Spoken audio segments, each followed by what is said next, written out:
राधे राधे बच्चों। तो बच्चों आज हम लोग क्लास 11th का मैथ्स पार्ट 2 का फर्स्ट चैप्टर स्टार्ट करने वाले हैं, जो है कॉम्प्लेक्स नंबर्स। ठीक है, और इस वीडियो में हम लोग प्रैक्टिस सेट 1.1 जो उसकी फर्स्ट प्रैक्टिस सेट या फर्स्ट एक्सरसाइज है, हम लोग उसके बेसिक्स कवर करेंगे। ठीक है, तो स्टार्ट करते हैं हम लोग। अब जब बात हो रही है कॉम्प्लेक्स नंबर्स की, तो ध्यान से समझना, नाम में ही नंबर है, कॉम्प्लेक्स नंबर।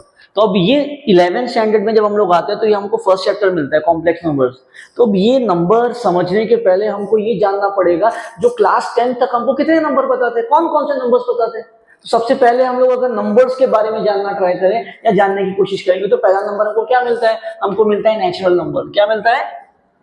Natural number. अब ये स्टार्ट कहां से होता है, खत्म कहां पे होता है? ये जाता है 1 2 3 4 अप टू इंफिनिटी चलता है। अब अगर इस नंबर को हम ध्यान से ऑब्जर्व करेंगे तो ये 1 से स्टार्ट होके इंफिनिटी पे जा रहा है, मतलब इसके अंदर नेगेटिव नंबर्स और जीरो नहीं है। तो मैंने एक काम कर दिया, इसको जीरो दे दिया। इसके पास जीरो नहीं था ना, मैंने क्या किया, इसको जीरो दे दिया और बाकी सब चीजें एज इट इज। तो जैसे ही नेचुरल नंबर मैंने जीरो ऐड किया, अब इनका नाम पड़ गया होल नंबर्स। इसको हम लोग W से डिनोट करते हैं। ठीक है, अब अगर मैं होल नंबर को ऑब्जर्व करूंगा तो एक प्रॉब्लम है, इसके पास नेगेटिव नंबर्स नहीं है, बराबर। तो मैंने क्या किया, इनके अंदर नेगेटिव नंबर्स को भी ऐड कर दिया, तो ये कुछ ऐसे दिखेंगे अप टू इंफिनिटी। तो जैसे ही मैंने होल नंबर्स में नेगेटिव नंबर्स ऐड कर दिए, तो इनका नया नाम पड़ गया इंटीजर्स। ठीक है, यहां तक की बात। अब अगर हम इंटीजर को स्टडी करेंगे तो यहां भी एक प्रॉब्लम है। प्रॉब्लम क्या है? प्रॉब्लम ये है कि जो बीच के नंबर, जैसे 1 और 2 के बीच में भी इनफाइनाइट नंबर्स है, 1.1 1.2 ऐसे, इनको कैसे नोट करेंगे?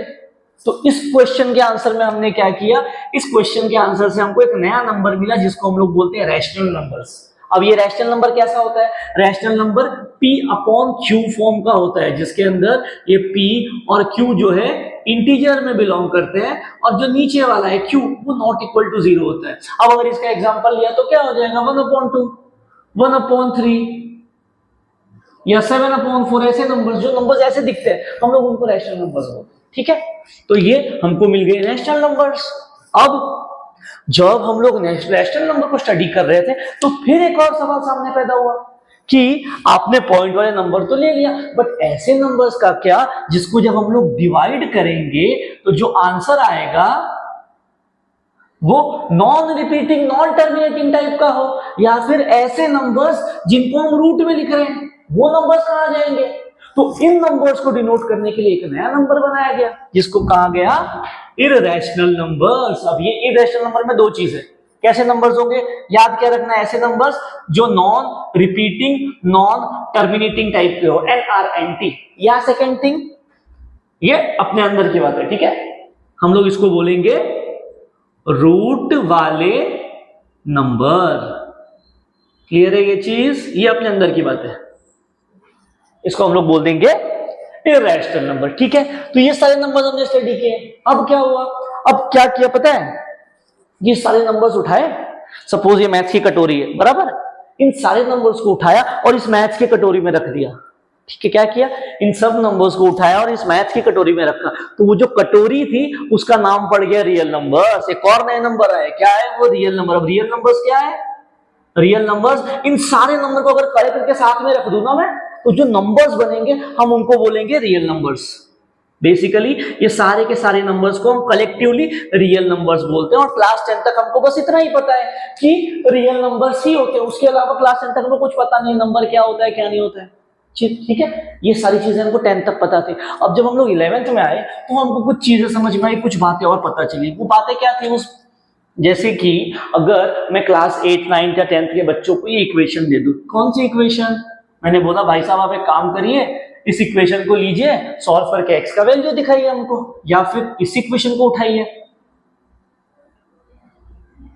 और एक्स की वैल्यू निकाल के दीजिए, या फिर इस इक्वेशन को सॉल्व करिए और एक्स का वैल्यू बता दीजिए, और एक काम करो इस इक्वेशन को भी सॉल्व करो और एक्स का वैल्यू बताओ। तो अब जब चारों इक्वेशन आप सॉल्व करने जाओगे तो क्या करोगे? पहले वाले को जैसे ही मैंने सॉल्व किया तो एक्स की वैल्यू क्या आ गई? -2, खत्म हो गया क्वेश्चन। अब यहाँ पे सॉल्व करने के लिए क्रॉस मल्टीप्लाई करना पड़ेगा, तो ये क्या हो जाएगा 2x plus X upon 2 is equals to 1, तो यहाँ से 3x is equals to 2, x की वैल्यू आ गई 2 अपॉन 3, चलो ये भी मिल गया। फिर अगर इसको सॉल्व करना है क्या हो जाएगा, x का square is equals to 4, x की वैल्यू आ गई प्लस माइनस का 2, चलो ठीक है। अब जब इस क्वेश्चन पे आऊंगा हमको x की वैल्यू निकालनी, तो 4 को वहां भेजना पड़ेगा, तो क्या हो जाएगा x का square is equals to minus का 4, बराबर। अब x की वैल्यू निकालनी तो स्क्वायर रूट लेना पड़ेगा, जैसे ही स्क्वायर रूट लेंगे क्या मिलेगा, under square root of x का square under square root of -4। अब ये बन गया x is equals to under square root of -4। यही प्रॉब्लम अराइज हुई। क्या अराइज हुई प्रॉब्लम कि भाई साहब रियल नंबर सिस्टम में तो इसको सॉल्व करने का कोई तरीका ही नहीं है, अगर रूट में माइनस आ गया तो हम क्या करेंगे, हमको पता ही नहीं है ये बात। अब ये प्रॉब्लम अराइज हुई मैथमेटिशियंस के सामने, तो इस प्रॉब्लम को ओवरकम करने के लिए कॉम्प्लेक्स नंबर बने। अब कैसे होते हैं क्या होते हैं समझने की कोशिश करना, पहले तो इसका आंसर क्या आएगा मैं वो बताता हूँ, ठीक है। अभी जो x की वैल्यू क्या है अंडर रूट में -4, तो उन्होंने इसको कुछ ऐसे लिखा, x इज इक्वल्स टू, ये जो -4 था इसको ऐसे लिख सकता हूं ना -1 इंटू 4, बराबर। फिर क्या किया और खोला, x को ऐसे लिख सकता हूं under square root of -1 into under square root of 4। जो चीज प्रॉब्लम दे रही थी मैंने उसको अलग कर दिया। प्रॉब्लम कौन दे रहा था, रूट में माइनस प्रॉब्लम दे रहा था, मैंने उसी को अलग कर दिया। अब इन भाई साहब को सॉल्व करने का आंसर तो हमको पता है, ये तो 2 बन जाएगा, बराबर। तो x की वैल्यू क्या आ रही है under square root of -1 into 2। अब ये दिखने में अच्छा नहीं लग रहा है, इसीलिए क्या किया गया, जो ये भाई साहब है इनको एक रिप्रेजेंटेशन दे दिया गया और इनको कहा गया अब से ये आयोटा है, क्या है आयोटा, और डिनोट किया गया स्मॉल आई से। तो अब यहां से x की वैल्यू मुझे क्या मिल गई, x is 2 times of iota, और यहीं से कॉम्प्लेक्स नंबर बने।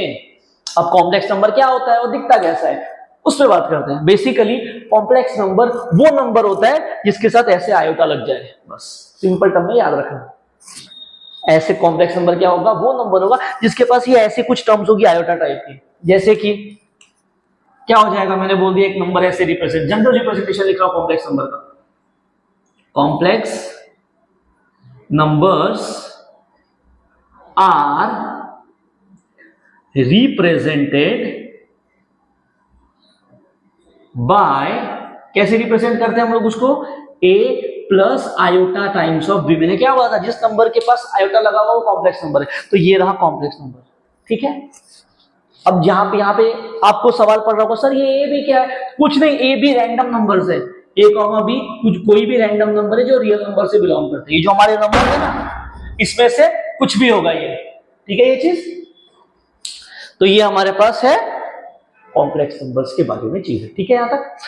अब हम लोग चलते हैं कॉम्प्लेक्स नंबर में थोड़ी सी और बातें करते हैं। अब हमने यहां तक क्या किया, हमने यहां तक देख लिया कॉम्प्लेक्स नंबर दिखता कैसा है, दिखता कैसा है ऐसा। अब इसके बारे में थोड़ी और चर्चा करते हैं। तो हमने अब तक क्या देखा, हमने अब तक देखा कि कॉम्प्लेक्स नंबर दिखता कैसा है। तो जनरली हम लोग कॉम्प्लेक्स नंबर को z is equals to, generally z से डिनोट करते हैं, ठीक है। तो ये क्या हो जाएगा, z is equals to a plus I B, ये हमारे पास एक कॉम्प्लेक्स नंबर है। अब इसके अंदर भी तीन लोग हैं, कौन कौन है, एक तो a है और b है, ये लोग क्या करेंगे, ये लोग रियल नंबर से बिलोंग करेंगे। और ये भाई साहब i क्या है, i को हम आयोटा बोलेंगे और इसकी वैल्यू होगी -1, ये हमारे है कॉम्प्लेक्स नंबर, ठीक है। एक नंबर ऐसा दिखता है। और जनरली पूरे जो सेट है कलेक्टिवली, जैसे रियल नंबर को हमने कैपिटल R बोला था, नेचुरल नंबर को n बोला था, वैसे ही कॉम्प्लेक्स नंबर को हम लोग इससे डिनोट करते हैं, C और बीच में एक डंडी। तो ये किसका रिप्रेजेंटेशन है, इसको हम लोग बोलेंगे ये है कॉम्प्लेक्स नंबर।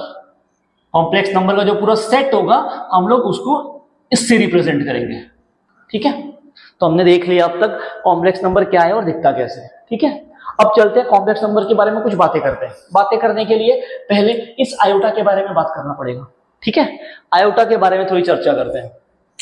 मुझे क्या पता था, आयोटा की वैल्यू क्या है, अंडर रूट में -1। एक काम करो, आयोटा का स्क्वायर कर दो। आज कुछ तूफानी करने का मेरा मन कर रहा था, मैंने स्क्वायर कर दिया, क्या मिलेगा, जैसे इस टर्म का स्क्वायर करूंगा क्या हो जाएगा, ये क्या हो जाएगा, रूट गायब हो जाएगा, तो ये आ गया -1। तो यहां से एक और चीज मिली, आई स्क्वायर का वैल्यू -1 और ये काम की चीज है, ये आपको याद रखनी है, ठीक है। अब एक काम करो, क्यूब कर दो। बेसिकली मैं क्या कर रहा हूं, मैं आयोटा के पावर्स के बारे में बात करने की कोशिश कर रहा हूं। आई की वैल्यू आई की पावर 1 रूट अंडर रूट -1, आई स्क्वायर -1 है, आई क्यूब करो जरा। अब अगर मैं आई क्यूब की बात करूं तो कैसे लिख सकता हूं आई क्यूब को, आई स्क्वायर इंटू आई लिख सकता हूं। अब इस आई स्क्वायर की वैल्यू क्या है, देखो ऊपर -1 है ना, तो आई क्यूब क्या हो जाएगा, -1 इंटू आयोटा। आई क्यूब क्या बन गया, आयोटा। ये आ गई तीसरी वैल्यू, आई क्यूब की वैल्यू हमने क्या निकाल दी, आई क्यूब की वैल्यू निकली आई। अब एक काम करो, आई की पावर 4 करके देखो जरा। अगर मुझे इसकी वैल्यू निकालनी है, फिर से क्या करना पड़ेगा, इसको स्क्वायर के टर्म्स में स्प्लिट करना पड़ेगा। तो ये क्या हो जाएगा, आई स्क्वायर इंटू आई स्क्वायर। अब आई स्क्वायर की वैल्यू क्या है मुझे पता है, क्या है, -1। तो ये क्या हो जाएगा, -1 इंटू -1। तो आई की पावर 4 क्या हो गया, 1। मिल गई वैल्यू। फिर अगर मुझे आई की पावर 5 निकालनी है, तो ये मैंने कर दिया आई की पावर 5। अब इसको लिखने के लिए क्या करना पड़ेगा, इसको फिर तोड़ना पड़ेगा आई स्क्वायर के टर्म्स में। तो कैसे लिख सकता हूं इसको, आई की पावर 4 इंटू आई लिख सकता हूं क्या, बराबर। अब ये आई की पावर 4 की वैल्यू कितनी है, 1। तो आई की पावर 5 की वैल्यू कितनी हो गई, आयोटा, क्योंकि ये तो 1 है, ठीक है। अब अगर मैंने बोला मुझे आई की पावर 12 निकालना है, तो कैसे होगा, पहला काम इसको देखो इवन है या ऑड है, इसको कुछ नहीं करना है। अगर इवन होगा तो 2 के नंबर में आराम से स्प्लिट हो जाएगा, पावर 2 के टर्म्स में। इसको कैसे लिख सकता हूं, 12 को आई स्क्वायर की पावर 6 लिख सकता हूं क्या, बराबर। आई स्क्वायर क्या होता है, -1। तो ये क्या हो जाएगा, -1 की पावर 6। अब -1 के ऊपर इवन पावर है, तो आई की पावर 12 क्या हो गई, -1 की पावर इवन है ना, तो ये आ जाएगा 1, खत्म हो गया। अगर किसी ने बोल दिया एक काम करो, आई की पावर 50 निकालो, फिर से वही काम, देखो इवन है कि ऑड है, इवन नंबर है तो 2 के नंबर में स्प्लिट हो जाएगा। तो इसको क्या लिख सकता हूं, आई स्क्वायर की पावर 25, बराबर। तो ये आई स्क्वायर कितना है, -1, ठीक। उसकी पावर कितनी है, 25। अब 25 ऑड है कि इवन है, ऑड है, तो -1 की पावर जब ऑड आएगा तो वो -1 ही रहेगा। तो आई की पावर 50 क्या हो जाएगा मेरे पास, -1।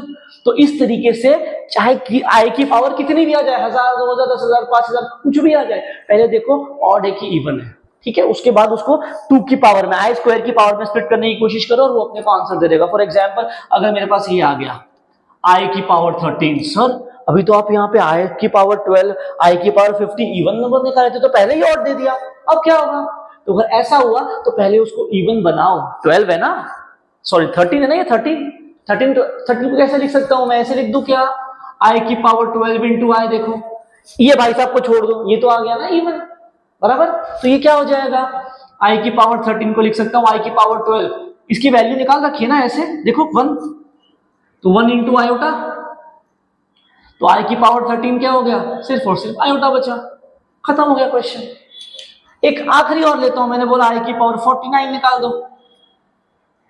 अब 49 कैसे ले जाएगा ये, इसको कैसे, फिर से ये 49 ऑड नंबर है तो एक अलग करके उसको इवन बना देंगे। तो ये क्या हो जाएगा, आई की पावर 48 इंटू आई, बन गया, ठीक। अब ये क्या हो जाएगा, आई की पावर 48 इवन बन गया, तो ये हो जाएगा आई की पावर 2, इसकी पावर 24, और ये आयोटा एज इट इज लिख सकता हूं ना 48 को। अब आई स्क्वायर क्या होता है, -1 की पावर 24 इंटू आयोटा।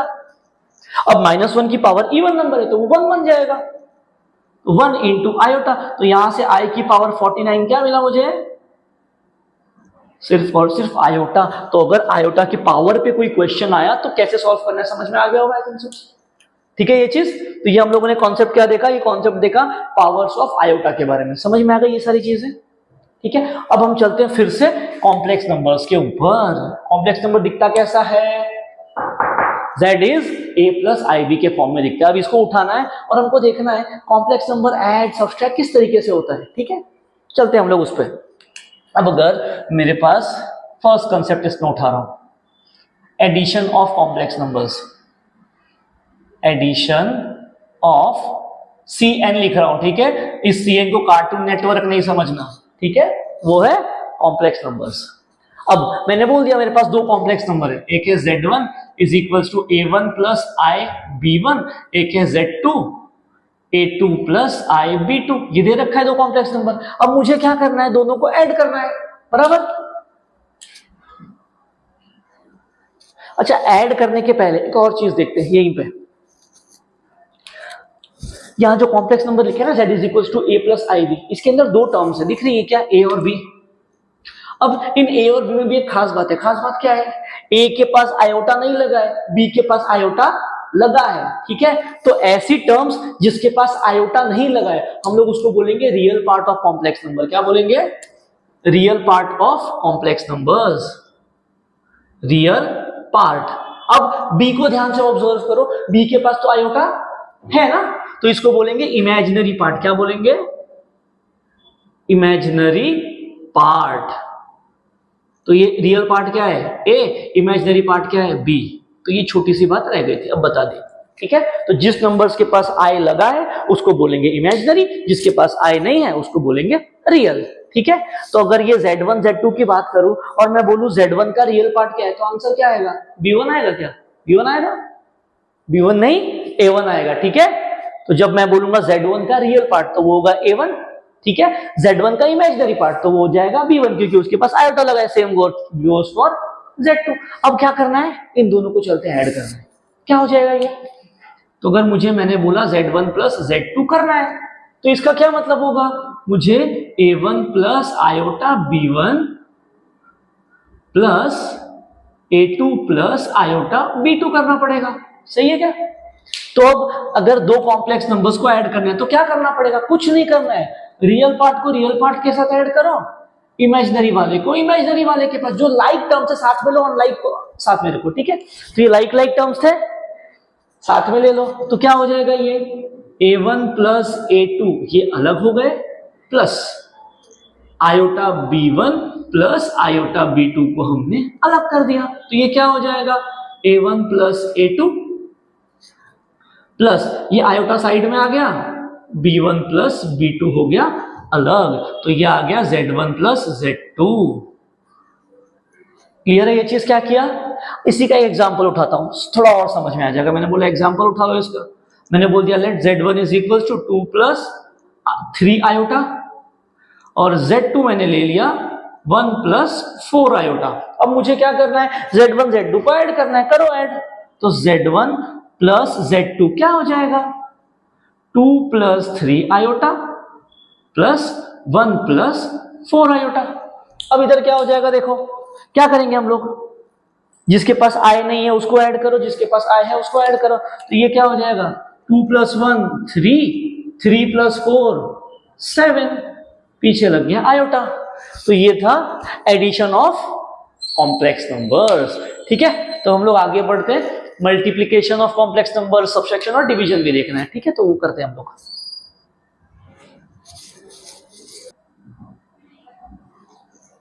हमने क्या किया अभी, एडिशन देखा, अब देखते हैं सबट्रैक्शन। सेम वैसा ही है, सबट्रैक्शन ऑफ Cn लिख रहा हूं, इसका मतलब है कॉम्प्लेक्स नंबर, ठीक है। तो फिर से मैंने उठाया दो कॉम्प्लेक्स नंबर, एक ले लिया Z1 is equals to A1 plus IB1, Z2 ले लिया A2 प्लस IB2। अब मुझे क्या करना है, Z1 माइनस Z2 करना है, सबट्रैक्ट करना है ना उनको। तो ये क्या हो जाएगा, A1 plus iota B1, Z1 में से Z2 को माइनस करना है, ठीक है। तो पहला क्या हो जाएगा, ये पहले वाले को तो हाथ नहीं लगाया। अब इस ब्रैकेट के बाहर माइनस लगी है ना, तो माइनस को अंदर डाल दो, क्या हो जाएगा, ये माइनस A2 माइनस IB2 बराबर।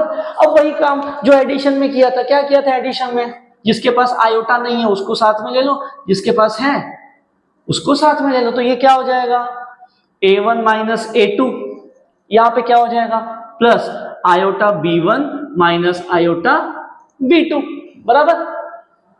कैसे लिख सकता हूं इसको ब्रैकेट करके लिख दिया तो ऐसे दिखेगा, प्लस यहां से मैंने आयोटा कॉमन निकाल दिया, तो क्या हो जाएगा, B1 माइनस B2, खत्म हो गया क्वेश्चन।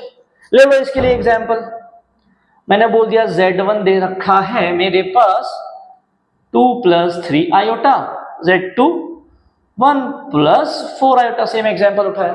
अब क्या करना है मुझे, Z1 माइनस Z2 करना है, बराबर। Z1 क्या है 2 plus 3 iota minus 1 plus 4 iota, तो ये क्या हो जाएगा 2 plus 3 iota as it is, minus ये माइनस साइन अंदर जाएगी तो सबकी साइन पलट जाएगी, तो ये प्लस का माइनस हो गया, ये भी माइनस हो गया। अब लाइट टर्म्स को साथ में ले लो, तो ये 2 ये -1, तो ये 2 -1 साथ में आ गया, फिर ये प्लस 3 आयोटा माइनस 4 आयोटा, तो ये 2 -1 क्या हो गया मेरे पास 1, फिर 3 - 4 क्या हो गया -1 आयोटा, खत्म हो गया। ये समझ में आया सब्सट्रैक्शन कैसे किया हम लोगों ने, ठीक है। तो एडिशन डन हो गया, सब्सट्रैक्शन डन हो गया, ठीक है। अब हम चलते हैं मल्टीप्लिकेशन ऑफ कॉम्प्लेक्स नंबर्स पे।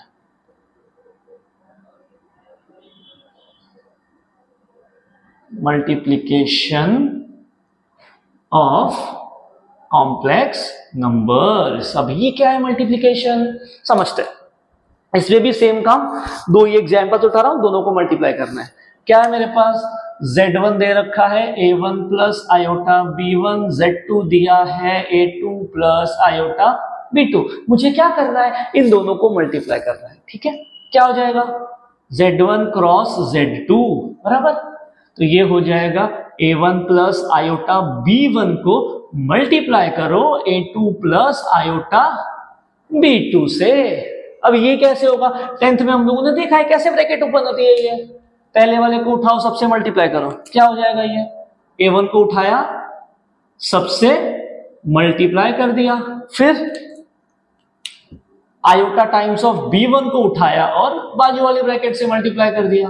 अब ये क्या हो जाएगा, देखो A1 into A2, A1 A2, A1 into iota B2, तो ये आयोटा A1 B2 प्लस यहां क्या हो जाएगा, अब आयोटा B1 को इससे मल्टीप्लाई करना है, तो ये iota into B1 A2 plus ये पूरी ब्रैकेट इससे मल्टीप्लाई हो गई। अब यहाँ पे आयोटा इंटू आयोटा, आयोटा का स्क्वायर B1 इंटू B2, ये आ गया B1 B2 बराबर। अब हमको पता है आई स्क्वायर क्या होता है -1 होता है, थोड़ी देर पहले देखा हमने, तो ये क्या हो जाएगा A1 A2, इन दोनों में से आयोटा कॉमन निकाल रहा हूं, देखो दोनों के पास आयोटा है ना, बाहर निकाल दिया, तो ये A1 B2 plus B1 A2, यहां पे आयोटा का स्क्वायर क्या हो जाएगा -1, तो -1 इंटू B1 B2।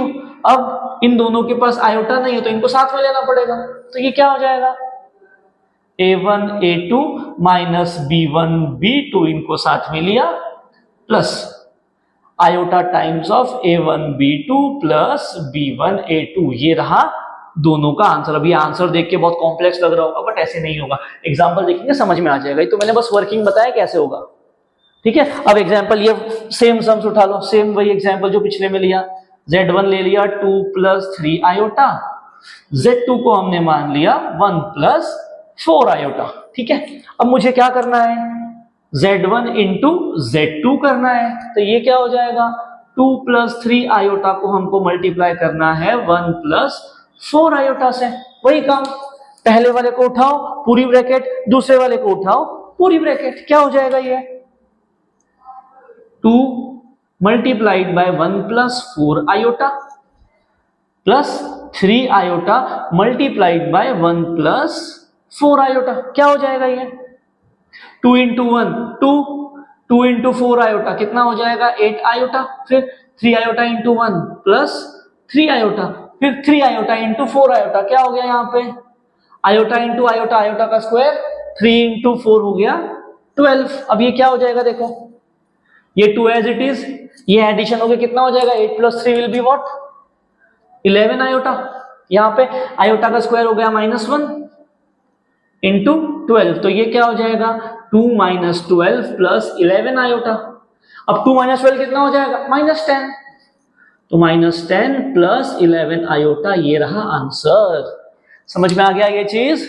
तो ये हमने देखा मल्टीप्लीकेशन ऑफ कॉम्प्लेक्स नंबर्स, ठीक है।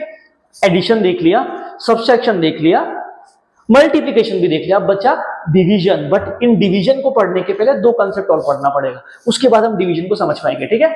तो वो दो इंपॉर्टेंट चीजें क्या है, पहली चीज first is equality of complex numbers. इसका क्या मतलब है, इसमें हमको ये देखना है कि दो कॉम्प्लेक्स नंबर्स इक्वल कब होंगे, बस। ठीक है, अब दो कॉम्प्लेक्स नंबर इक्वल कब होंगे मतलब क्या होता है, दो कॉम्प्लेक्स नंबर्स होंगे, ठीक है। अब वो दोनों इक्वल कब होंगे, हमको उसकी बस कंडीशन ढूंढनी होती है। कैसे होगा समझ में आ जाएगा, थोड़ा देर रुको।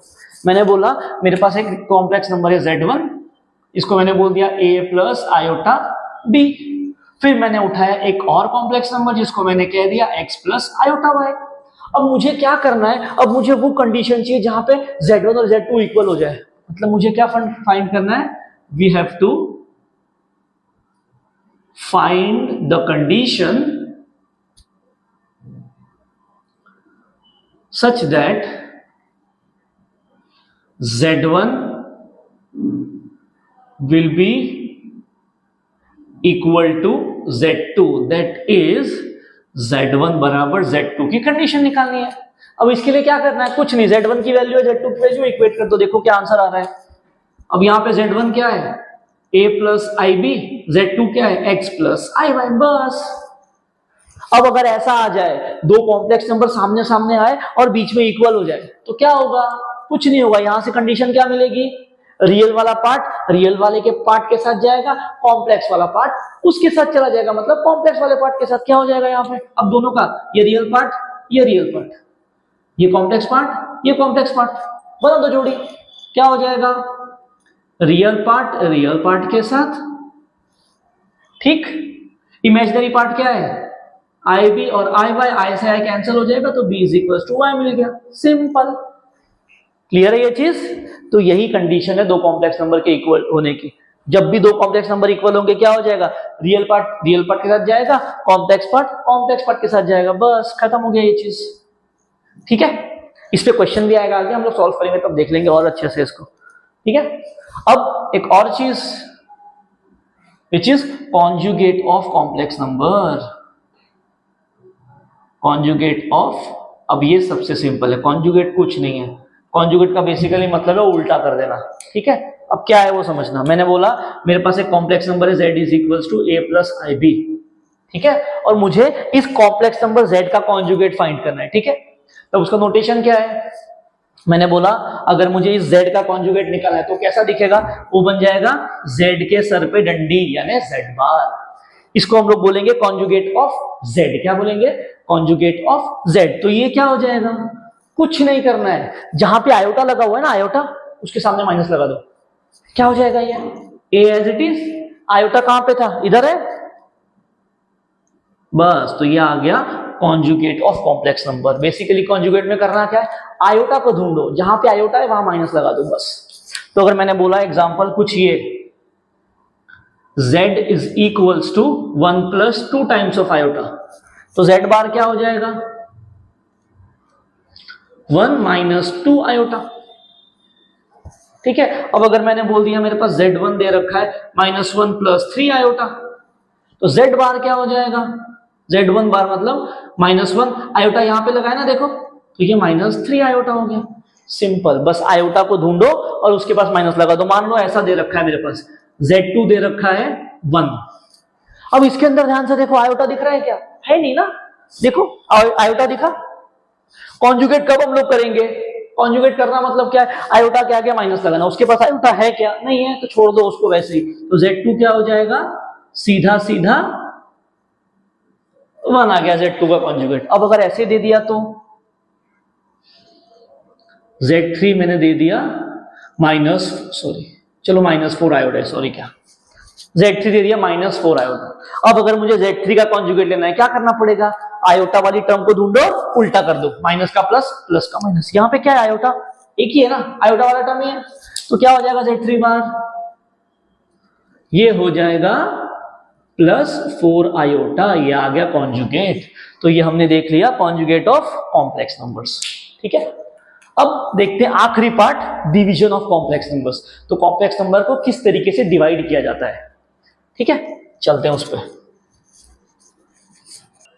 तो चलते हैं हम लोग किस पे, डिवीजन ऑफ कॉम्प्लेक्स नंबर्स पे। क्या करना है आपको, हमको डिवीजन ऑफ कॉम्प्लेक्स नंबर्स देखना है। तो क्या है इसका मतलब? दो कॉम्प्लेक्स नंबर कब डिवाइड होंगे? तो मैंने बोला मेरे पास एक कॉम्प्लेक्स नंबर है Z1, इसको एग्जांपल लेके बता रहा हूं, ठीक है, क्योंकि जनरल करेंगे तो बहुत लंबा जाएगा, मैं नहीं चाहता हूं लंबा हो जाए। तो मैंने एक कॉम्प्लेक्स नंबर ले लिया, वही 2 + 3 आयोटा, फिर Z2 उठा लिया 1 + 4 आयोटा। अब मुझे क्या करना है? We have to find Z1 upon Z2। इसका क्या मतलब होगा? 2 + 3 आयोटा डिवाइडेड बाय 1 + 4 आयोटा। अब ये करना है। अब यहां से एक बात याद रख लो, जब जब कभी भी कॉम्प्लेक्स नंबर में ये करना पड़ जाए, मतलब एक कॉम्प्लेक्स नंबर नीचे आ गया, डिवीजन में आ गया, तो उसको सॉल्व करने का एक ही तरीका है। आप क्या करोगे? कॉन्जुगेट मल्टीप्लिकेशन करोगे। क्या करोगे? अभी अभी कॉन्जुगेट देखा ना, कॉन्जुगेट मल्टीप्लिकेशन। अब क्या मतलब है कॉन्जुगेट मल्टीप्लिकेशन का? उसका सिंपल सा दूसरा नाम है रैशनलाइजेशन, जो आपने 9th-10th में किया है, ठीक है। तो क्या करना है? जो नीचे वाले भाई साहब है ना, नीचे वाले भाई साहब, इनका कॉन्जुगेट लीजिए और ऊपर नीचे मल्टीप्लाई कर दीजिए। क्या मतलब है मेरे बोलने का? जो ओरिजिनल क्वेश्चन था वो एज इट इज। अब जो नीचे वाले भाई साहब थे, नीचे वाला कौन है? 1 + 4 है, इसका कॉन्जुगेट ले लो। क्या हो जाएगा? 1 - 4 आयोटा, 1 - 4 आयोटा ले लिया कॉन्जुगेट और ऊपर नीचे मल्टीप्लाई कर दिया। अब क्या हो जाएगा? ये 2 + 3 iota multiplied by 1 - 4 iota divided by 1 + 4 iota into 1 - 4 iota. अब क्या हो जाएगा? सॉल्व करो इनको। यहां पे इनका मल्टीप्लिकेशन होगा कैसे? 2 को उठाओ, सारे ब्रैकेट से मल्टीप्लाई कर दो, तो 2 × 1 - 4 आयोटा, फिर +3 को उठाया, 3 आयोटा को 1 - 4 आयोटा से मल्टीप्लाई कर दिया नीचे। अब यहां जरा देखो ध्यान से, क्या है? क्या ये वाला फॉर्म दिख रहा है क्या? देखो जरा, दिख रहा है क्या? a + b, a - b क्या होता है? ये a² - b²। जब भी आप डिवीजन करोगे ना, तो डिनोमिनेटर में यही बनेगा, गारंटी है, 100% यही बनेगा हर क्वेश्चन में, चाहे जो हो जाए। तो ये फॉर्मूला याद रख लेना। जब भी कॉन्जुगेट यूज करोगे तो डिनोमिनेटर में हर सम के यही बनने वाला है, a + b, a - b। कैसे सॉल्व करना है उसको? a² - b²। तो a के जगह पे 1 है, b के जगह पे 4 है, तो क्या हो जाएगा? a² - b²। अब क्या हो जाएगा? देखो ये 2 × 1 2, 2 × -4 -8 आयोटा, 3 आयोटा × 1 + 3 आयोटा, फिर 3 आयोटा × -4 आयोटा माइनस आयोटा का स्क्वायर × 12 डिवाइडेड बाय, नीचे क्या हो जाएगा? 1 का स्क्वायर 1 माइनस 4 का स्क्वायर हो गया 16, आयोटा का स्क्वायर आयोटा का स्क्वायर, ठीक है। अब क्या हो जाएगा? ये यहां पे देखो -8, ये 2 एज इट इज, -8 + 3 क्या हो गया? -5 आयोटा। ये आयोटा का स्क्वायर क्या होता है? -1, वो वाला -1 इसको प्लस कर देगा डिवाइडेड बाय 1 - 16 × आयोटा का स्क्वायर क्या होता है? -1, ये प्लस हो गया, क्या आ रहा है इसको? 2 + 12, ये हो गया 14 - 5 आयोटा डिवाइडेड बाय 17, ठीक है। हमको क्या पता है? हमको ये पता है कि कॉम्प्लेक्स नंबर इस फॉर्म में आता है, तो क्या करना पड़ेगा? इसको थोड़ा सा और सॉल्व करना पड़ेगा। नीचे वाले को बांट दो, नीचे वाला बना 17 बांट दो, क्या हो गया? 14/7 - 5 सॉरी 14/17 - 5/17 × आयोटा। देखो a - ib का फॉर्म आ गया, तो ये आ गया हमारा फाइनल आंसर। कब आएगा ये? तब मिलेगा जब हम लोग डिवीजन करेंगे, ठीक है। तो याद क्या रखना है? जब भी डिवीजन आएगा, नीचे वाले को ऊपर नीचे मल्टीप्लाई करना है, उसका कॉन्जुगेट लेके किया, सॉल्व किया, आंसर निकाला, ठीक है। तो that's division of complex numbers, ठीक है। तो कॉम्प्लेक्स नंबर्स के बेसिक्स में इतना ही। हम लोग नेक्स्ट पार्ट में एक्सरसाइज के साथ मिलेंगे, तब तक के लिए जय श्री राम।